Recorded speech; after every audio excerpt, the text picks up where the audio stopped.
काय बे कसलं जबरदस्त झालंय माहितीये का तुला? असलं जबरदस्त झालंय ना, तू एकदा खाऊन तरी बघ कसलं वाटतंय तुला. ही झाली सोलापूरची भाषा, तुम्हा सगळ्यांना माहितीच आहे. पण आजची जी रेसिपी आहे ना, ती पण सोलापूरची आहे. एकदम मस्त आणि जबरदस्त अशी. ती म्हणजे सोलापुरी सीख कबाबची रेसिपी आहे की नाही, एकदम जबरदस्त. जेवढी जबरदस्त ही रेसिपी आहे ना, तेवढीच बनवायला साधी सोपी आहे आणि एकदम सरळ आहे. आता हे जे सोलापुरी सीख कबाब असतात ना, ते वेगवेगळ्या पद्धतीने बनवले जातात. पण आज मी तुम्हाला सोलापूरची ओरिजिनल आणि ऑथेंटिक रेसिपी दाखवणार आहे. आणि हे जे सीख कबाब असतात ना, ते वेगवेगळ्या पदार्थांपासून बनवले जातात. आणि त्यातल्या त्यात मला जो आवडतो ना, तो मटणाचा. एकदम मस्त बनतो, टेस्टला एकदम अप्रतिम बनतो. आता मटण म्हटलं की वेळ कशाला घालवायचा, फटाफट आपण रेसिपीला स्टार्ट करूया ना. हो, पण त्याच्या आधी चॅनलला सबस्क्राईब करा, लाईक करा आणि कमेंट करायला विसरू नका. तुमच्यापैकी बऱ्याच लोकांनी अजून चॅनलला सबस्क्राईब केलेलं नाहीये. ज्या लोकांनी चॅनलला सबस्क्राईब केलेलं नाहीये, तर मग फटाफट चॅनलला सबस्क्राईब करा आणि बेल आयकॉन पण दाबा.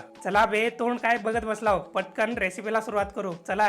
तर मित्रांनो, सगळ्यात आधी आपल्याला मटण जे आहे ना, कबाबसाठी एकदम चांगल्या प्रकारे पातळ असं कट करून घ्यायचंय. तर त्यासाठी मी सगळ्यात आधी इथं घेतलेले 400 ग्रॅम बोनलेस मटण. तर इथं या मटणामधला ना, हा मोठा पीस आहे मटणाचा. याला छोट्या छोट्या पातळ अशा पीसेसमध्ये मी कट करून घेतो. हे बघा, या अशा पद्धतीने पसरट असे आणि पातळ असे काप करून घ्यायचे त्याचे. तर जेव्हा तुम्ही मटणाचे पीस असे एकदम पातळ असे करून घेता ना, तर तेव्हा मटण एकदम चांगल्या प्रकारे आणि मऊदार असं शिजतो आणि लवकर शिजतो.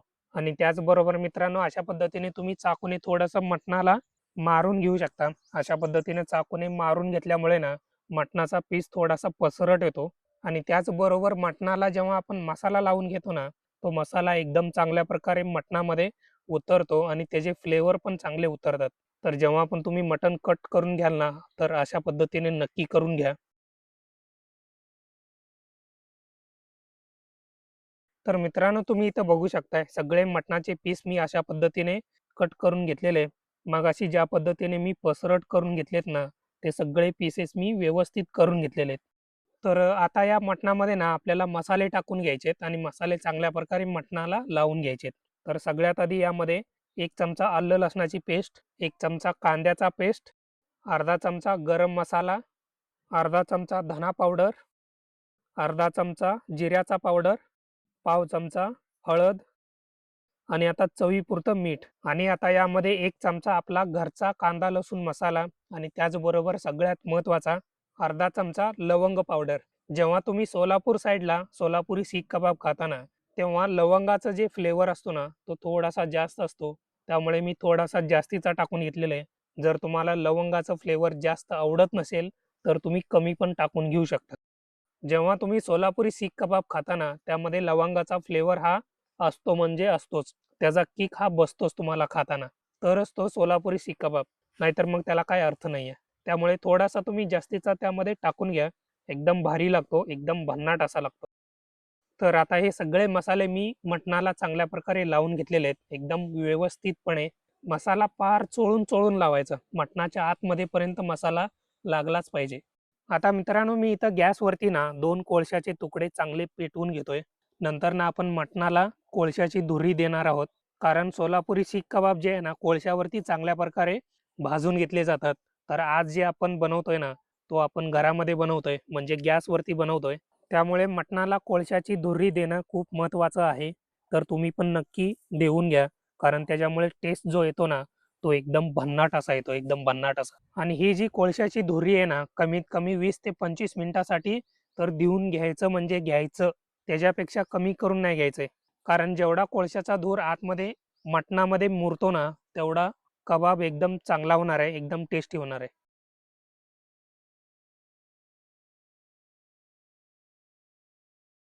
आणि आता मित्रांनो, मी इथं घेतलेले आहेत लाकडी स्किवर्स घेतलेले आहेत. तुमच्याकडे लोखंडी किंवा स्टीलचे जरी असतील ना, तरी चालून जातील. आता या स्किवर्सवरती ना आपल्याला मटण लावून घ्यायचंय. तर मटणाचा पीस एका साइडनी काय करायचा, स्किवर्समध्ये अशा पद्धतीने घुसवून घ्यायचा. हे बघा. आणि त्यानंतर ना एकदा घुसवून घेतला ना, परत फोल्ड करायचा अशा पद्धतीने. आणि त्यानंतर परत फोल्ड करून दुसरा टोक जो असतो ना, तो अशा पद्धतीने आतमध्ये घुसवून घ्यायचा. हे अशा पद्धतीने फोल्ड करून मटणाचा पीस जो आहे ना, स्किवर्सवरती चांगल्या प्रकारे लावून घ्यायचे. तर मित्रांनो, तुम्ही इथं बघू शकताय मटणाचे पीसेस जे आहेत ना, स्किवर्सवरती अशा पद्धतीने मी लावून घेतलेले आहेत. जेवढे मटणाचे पीस यावरती बसतात ना, तेवढे चांगल्या प्रकारे लावून घ्यायचे.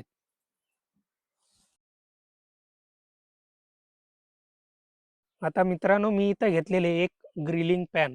तुम्ही नॉर्मल पॅन पण घेऊ शकता किंवा तवा पण घेऊ शकता. पण एवढं तुम्ही लक्षात ठेवा, जे काही भांडं तुम्ही वापरणार आहात ना, ते थोडंसं सपाट असलं पाहिजे, की जेणेकरून आपले कबाब, मटण कबाब एकदम चांगल्या प्रकारे आपल्याला भाजून घेता येतील असे. ओके. आता मित्रांनो, यावरती मी लावून घेतलेले घरचं तूप. तुम्ही यामध्ये बटर वापरू शकता किंवा तेल पण वापरू शकता किंवा मग तुम्ही बटर आणि तेल जे आहे ना, मिक्स करून वापरू शकता. बऱ्याच वेळेला काय होतं, बटर जेव्हा आपण वापरतो ना, ते लवकर काळं पडतं. त्यामुळे तेल आणि बटर जर तुम्ही मिक्स करून जर वापरलात ना, तर एकदम भारी. आता हे जे कबाब आहेत ना, आपल्याला एकदम चांगल्या प्रकारे दोन्ही साइडनी चांगले शिजेपर्यंत, एकदम मऊदार असं शिजेपर्यंत भाजून घ्यायचे आहेत. तुम्हाला मी सांगतो, कमीत कमी पाऊण तासाच्या आसपास मटण शिजण्यासाठी वेळ लागत असतो. त्यामुळे घाई गडबड करू नका. एकदम व्यवस्थित आणि मटण जे आहे ना, एकदम मऊदार असं शिजेपर्यंत चांगलं भाजून घ्या आणि अधेमध्ये वरून तूप, तेल जे काही तुम्ही वापरता ते व्यवस्थित लावून घ्यायचं आहे आणि व्यवस्थित असे कबाब आपले भाजून घ्यायचे आहेत. जोपर्यंत आपले मटण कबाब शिजून रेडी होतात ना, तोपर्यंत आपण कांद्याचा सलाड तयार करून घेऊयात. त्यासाठी मी कांदा घेतलेले आणि कांदा जो आहे ना, रिंग टाईपमध्ये मी कट करून घेतलेले. आता या कांद्यावरती मी थोडासा म्हणजे अगदी चवीपुरतं मीठ टाकून घेतो आणि त्याचबरोबर पाव चमचा जिऱ्याचा पावडर टाकून घेतोय आणि त्याचबरोबर पाव वाटी दही यावरती टाकून घेतोय आणि आता सगळ्यात शेवटी यावरती थोडीशी कोथिंबीर बारीक कट करून टाकून घेतोय. आता हे सगळं व्यवस्थित आपल्याला मिक्स करून घ्यायचं आहे. चांगलं सगळं मिसळून घ्यायचं आहे आणि त्याचबरोबर मित्रांनो, जेव्हा तुम्ही यामध्ये दही टाकून घेता ना, ती दही एकदम घट्ट दही वापरा, की जेणेकरून कांद्याला चांगलं चिटकून राहील. तर मित्रांनो, अशा पद्धतीने आपला दही कांद्याचा सलाड एकदम मस्तपैकी रेडी झालेला आहे.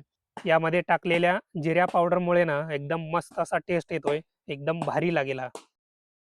तर मित्रांनो, तुम्ही इथं बघू शकता एकदम मस्तपैकी आपले मटणाचे कबाब रेडी झालेले आहेत. कलर बघा कसा आलेला आहे. एकदम डार्क ब्राऊन असा कलर आलेला आहे आणि कबाब जे आहेत ना एकदम मऊदार असे शिजलेले आहेत. आणि त्याचबरोबर मित्रांनो, तुम्हाला एक टॉप सिक्रेट टिप सांगणार आहे तुम्हाला, नाही दाखवणार आहे.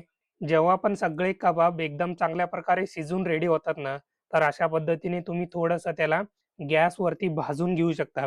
अशा पद्धतीने भाजून घेतल्यामुळे ना, कोळशावरती भाजल्यानंतर जो टेस्ट येतो ना कबाबमध्ये, तो टेस्ट इथे येतो. हे अशा पद्धतीने थोडंसं तुम्ही गॅसवरती भाजून घ्या.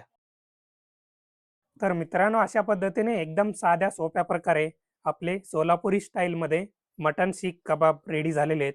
टेस्टला एकदम अप्रतिम झाले आहेत आणि एकदम भन्नाट असे झालेले आहेत.